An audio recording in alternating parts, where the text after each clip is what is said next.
Some types of special sets, set की कुछ types पढ़ेंगे। स्पेशल मतलब पर्टिकुलर सिंबल होते हैं उन सेट्स के लिए।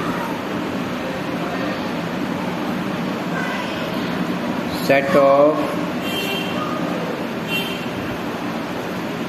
नेचुरल नंबर्स, नेचुरल नंबर्स का सेट, इनमें से जो ना मालूम हो वो हमें बता देना। चलो मैं बता ही देता हूँ सब। नेचुरल नंबर होते हैं 1 2 3 4 एंड सो ऑन। तो इनको एक सिंबल से भी रिप्रेजेंट किया जाता है, कैपिटल N। ये नेचुरल नंबर का सेट हो गया।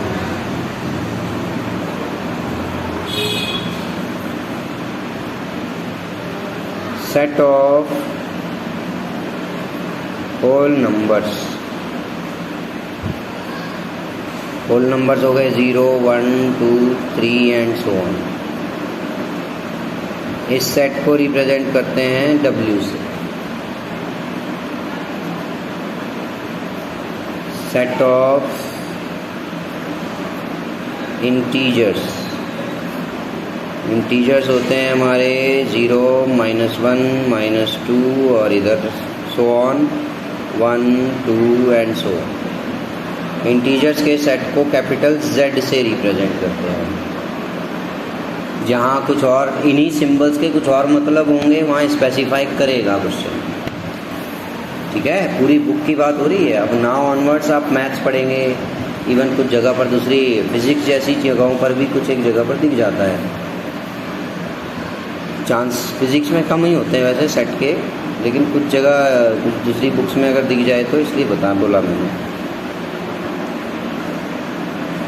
Set of rational numbers,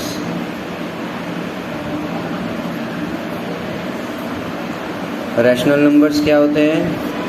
the numbers that can be expressed in the form of P by Q, Q not equal to 0।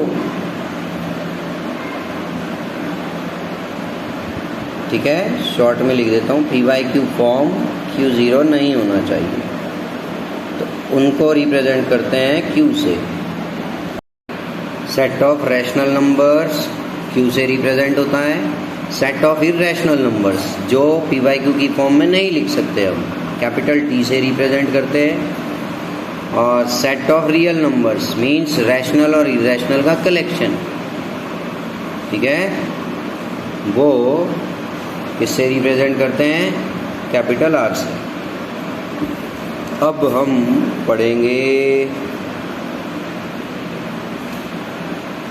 Empty set या वॉइड सेट या vacant set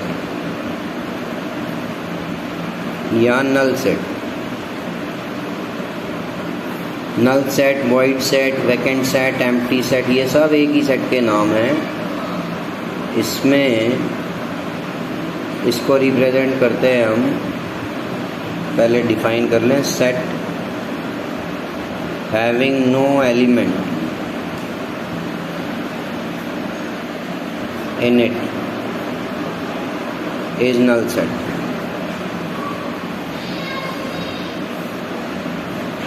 इसको represent करते हैं इस sign से, इसको कहते हैं फाई।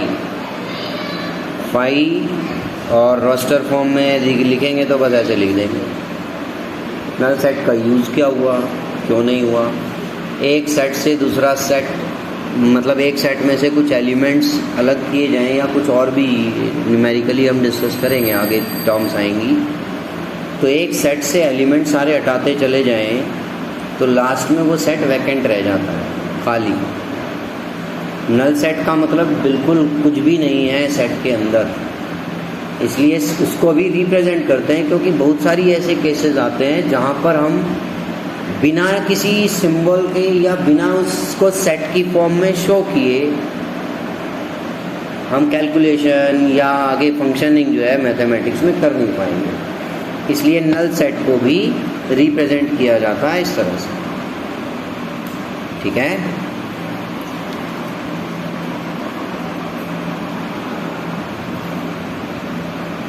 अगला, अब कुछ सिंबल्स नहीं है, कुछ टाइप्स हैं सेट्स की।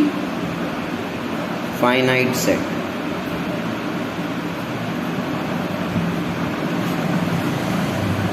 finite set is the set having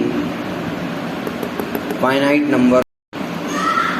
finite set वो सेट हुआ जिसमें फाइनाइट नंबर ऑफ एलिमेंट्स होते हैं। इनफाइनाइट सेट वो सेट हुआ जिसमें इनफाइनाइट नंबर ऑफ एलिमेंट्स होते हैं।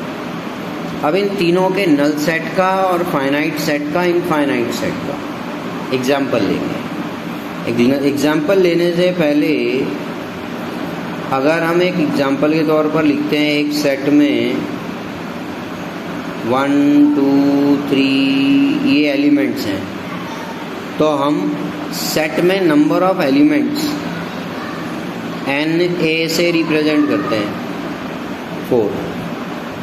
मतलब एन ए क्या शो कर रहा है, एन और ऐसे ब्रैकेट में कैपिटल लेटर लिख दें तो ये शो करेगा is equal to number of elements in set A. Set A में कितने एलिमेंट्स, ठीक है। तो चलिए एग्जाम्पल पे चलें। अब एक एग्जाम्पल लिखते हैं हम, सेट बिल्डर फॉर्म में लिखते हैं x such that x is a natural number comma x less than 1। Statement गलत नहीं है, सेट बिल्डर फॉर्म में एक स्टेटमेंट दे दिया आपको। अब इस सेट बिल्डर फॉर्म में इसको रोस्टर फॉर्म में लिखेंगे तो आप ये कहेंगे कुछ लिख ही नहीं सकते, नहीं। अब 1 से लेस कोई नेचुरल नंबर होता ही नहीं, तो उसको रोस्टर फॉर्म में लिख के कैसे दिखाएं? ये रहा कैसा, नल सेट, क्योंकि होगा ही नहीं कोई भी एलिमेंट उसमें। अब देखो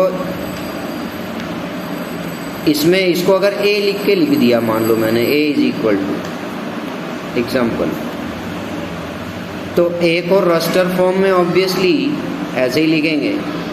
और इसको समझना और भी एक तरीके से समझा जा सकता है, n A is equal to क्या लिखोगे?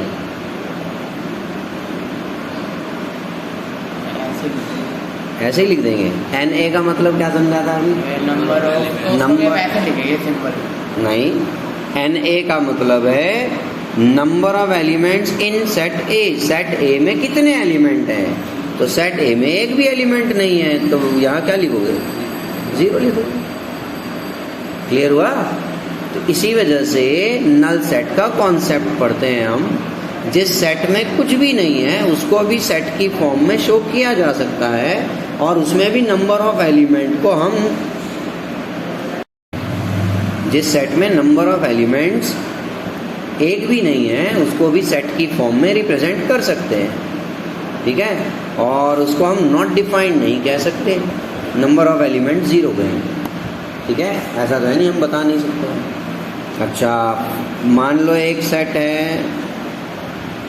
AEIOU, ये कौन सी फॉर्म लिखी? Roster form. रोस्टर फॉर्म है, इसमें NA मतलब सेट ए में कितने एलिमेंट्स हैं? 5। We can say what is the number of element, ठीक है। ये फाइनाइट वैल्यू हो गई एक फिक्स, तो इसलिए इसको फाइनाइट सेट कहेंगे। वैसे ही नल सेट क्या होगा? फाइनाइट सेट होगा या इनफाइनाइट सेट होगा? सोच के रखो। इनफाइनाइट सेट का एग्जाम्पल है, सपोज यही ले लो 1 2 3 4 एंड सो ऑन। आप NA क्या लिखोगे? कैन नॉट से, इनफाइनाइट का साइन लगा दोगे, इन्फिनिटी, ठीक है। तो ये इनफाइनाइट सेट है। और वहीं आपका A इज इक्वल टू लिखा हुआ हो, B लिख देते हैं, B is equal to 1 2 3 10 raise to the power 5। अब ये NB क्या लिखोगे? कितने नंबर ऑफ एलिमेंट्स हैं? 10⁵ तो इसको भी हम फाइनाइट सेट ही कहेंगे। यूँ नहीं समझ के चलना हर जगह डैश डैश डैश जहाँ लगा वो इनफाइनाइट ही है, ठीक है। वो तो बीच के एलिमेंट स्किप कर दिए, बहुत ज़्यादा वैल्यूज हैं इसलिए। अच्छा, अब नल सेट फाइनाइट सेट है या इनफाइनाइट सेट है? फाइनाइट सेट है, क्योंकि हम उसको जस्टिफाई कर सकते हैं कि भी कितने एलिमेंट है उसमें, 0, तो फाइनाइट सेट है। इनमें नहीं बता सकते, नॉट डिफाइंड है।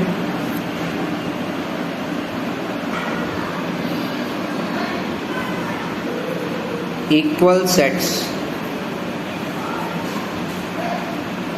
2 sets are equal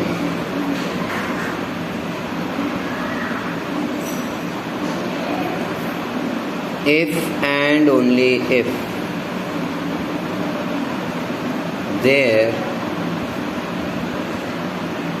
all the elements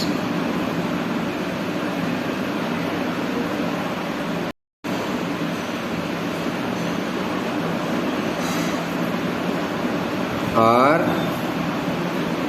the same. A is equal to 1, 2, 3, 4, 5. Set B is equal to A, E, I, O, U. Set C is equal to A, O, U, E, I. आप इन तीनों को equivalent तो कह सकते हो कि हाँ भाई सेम नंबर ऑफ एलिमेंट हैं, लेकिन इक्वल नहीं है। इक्वल होने का मतलब है कि एलिमेंट बिल्कुल सेम हैं सारे के सारे, इसमें भी 5, इसमें भी 5, इसमें भी 5, ठीक है। लेकिन इन दोनों में एलिमेंट बिल्कुल सेम है, ऑर्डर तो कुछ भी हो सकता है। तो B और C, set B and set C are equal sets, not A, ठीक है। अब अगली स्टेप,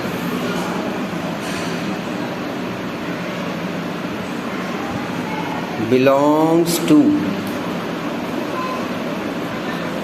का साइन समझा था हमने ये, अब इसे डिस्कस करेंगे।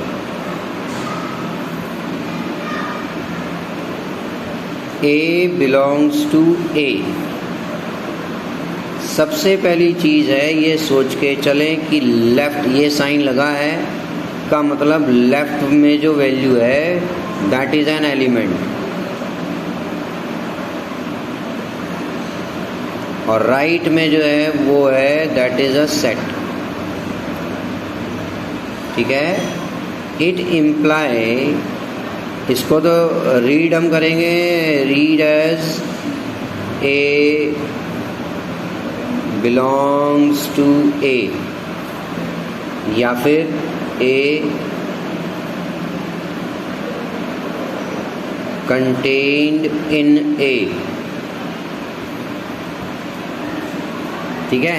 पर इसका अर्थ क्या है? That imply A is an element of set A। अगर यूं लिखा हुआ है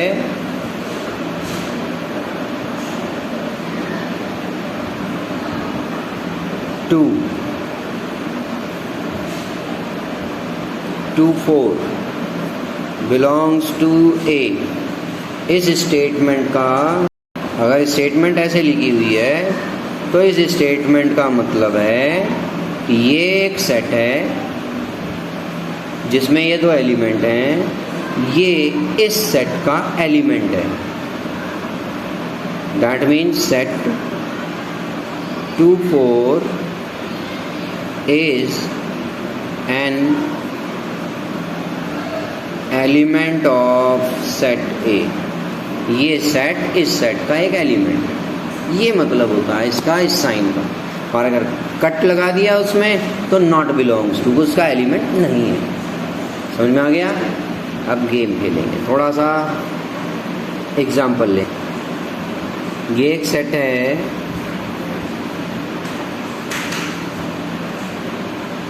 three belongs to A, true false, true. 1 not belongs to A. True, false? False. 7 belongs to A. True, false? True.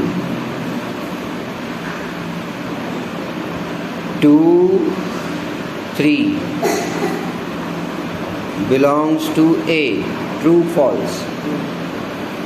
False. I repeat.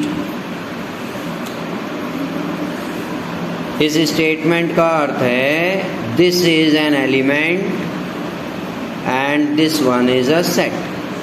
मतलब element है तो जैसा है वैसा का वैसा इस सेट में होना जरूरी है। ये इसका एलिमेंट कहाँ है? इस सेट के एलिमेंट इस सेट के अंदर है, but this set is not an element of this set. ठीक है, अगला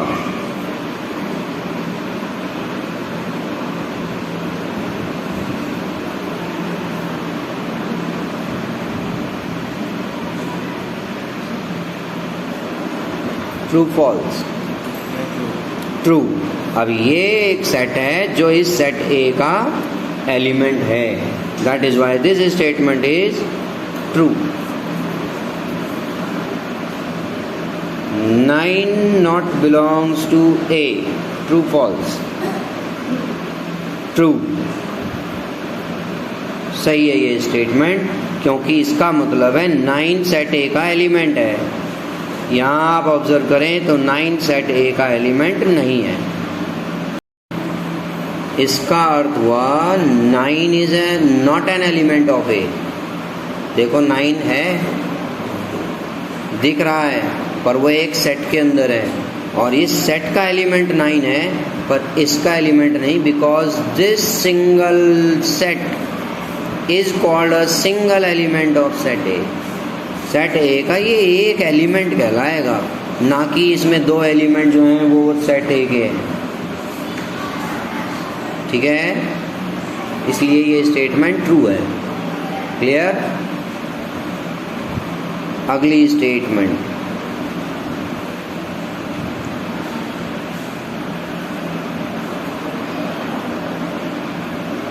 belongs to A. True, false? False. क्योंकि ये इस सेट का एलिमेंट है ही नहीं। 9 belongs to A. True, false? False. क्योंकि ये एक सेट है जिसमें 9 एक एलिमेंट है। ठीक है, ये एज इट इज इस सेट के अंदर देखो है नहीं है, साथ में 1 है। चलिए एक और एग्जांपल ले लेते हैं, यहाँ बना देते हैं, इसीलिए गैप छोड़ दिया था। अगर हम यहाँ लिख दें 3 और अब हम लिख दें 3 belongs to A, then it is true। और अगर हम यहाँ लिख दें 1, then it is, if हम लिख दें belongs to A, it is true। Clear? ठीक है ना? आ गए सारे समझ में? अच्छा, आखिरी null set belongs to A।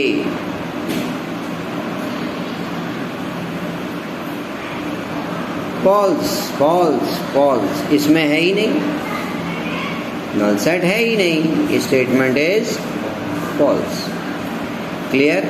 इससे ये बिलोंग्स टू वाली कैटेगरी के क्वेश्चंस आपके हो जाएंगे। Belongs to, not belongs to, मतलब एक एलिमेंट दूसरे सेट में जो राइट हैंड पे लिखा हुआ है सिंबल के साथ, वो उसका एज इट इज जैसा लेफ्ट पे लिखा है वैसा का वैसा उसमें है, तब वो एलिमेंट कहलाएगा। ठीक है, अदरवाइज नहीं। यूज बहुत दिखेगा इस सिंबल का। चलिए एक आध और एग्जांपल लें। A is equal to x such that x less than equal to 1। x belongs to natural number. का सेट, मीन्स x ऐसा एलिमेंट है सेट A का कि x की वैल्यू 1 से इक्वल है या 1 से लेस है, और x नेचुरल नंबर का एलिमेंट है, नेचुरल नंबर के सेट का एलिमेंट है। इसका मतलब कुल मिलाकर ये हुआ वो नेचुरल नंबर जो 1 या 1 से लेस है, ये मतलब हुआ। अब इसको आप रोस्टर फॉर्म में लिखो, कैसे लिखोगे? सिर्फ 1 आएगा, 0, -1, -2 ये सारे नॉन नेचुरल नंबर हैं, वो नहीं आएंगे। ठीक है, कुछ और बातें हैं एक्स्ट्रा। मान लो कहीं set of positive real numbers लिखना है, कहीं कहीं लिखा हुआ मिलेगा, तो बुक में लिखा हुआ मिलेगा R, ऐसे प्लस का साइन लगा दें, का मतलब हो गया ये पॉजिटिव रियल नंबर्स को डिस्कस कर रहा है। दैट मीन्स 0 और उससे लेस वाले सारे छोड़ दिए। ठीक है, अच्छा अब किसी सेट को देखो जरा, इसे ही समझें, रोस्टर फॉर्म से सेट बिल्डर फॉर्म में लिखना है अगर, तो किस तरह से लिखा जाए? तो वो काम बनता है भाई, स्टेटमेंट देख के समझो जरा। ये वाली जो हमने लिखी, ये क्या कह रही है कि आप इस तरह से स्टेटमेंट बनाओ कि चारों तरफ से आपने उसको जकड़ दिया, कोई भी एक्स्ट्रा एलिमेंट उसमें आ नहीं सकता और कोई भी एक्स्ट्रा उसमें से एक आध एलिमेंट भी बाहर निकल नहीं सकता। ऐसे स्टेटमेंट बना दीजिए। एग्जाम्पल लेंगे, set A is equal to, roster form से सेट बिल्डर फॉर्म लिखते समय सबसे पहला काम होता है जो रोस्टर फॉर्म में लिखे हुए हैं उन्हें ऑब्जर्व कीजिए। तो ये तो सीधा ही है कि आपका ये साफ दिख रहा है, 9 का टेबल है, 9 1 जा 9, 9 2 जा 18, 9 3 जा 27, 9 4 जा 36, 9 5 जा 45, 5 तक टेबल है 9 का। अब इसको सेट बिल्डर फॉर्म में मुझे लिखना है, तो सबसे पहले तो x लिखा, x such that means x represents every element of set A। x set A के हर एक एलिमेंट का रिप्रेजेंटेटिव है ये। सच दैट x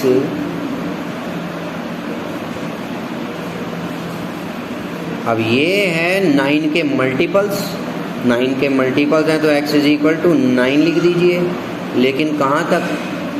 9 के साथ n लिख दीजिए, 9 मल्टीप्लाई n।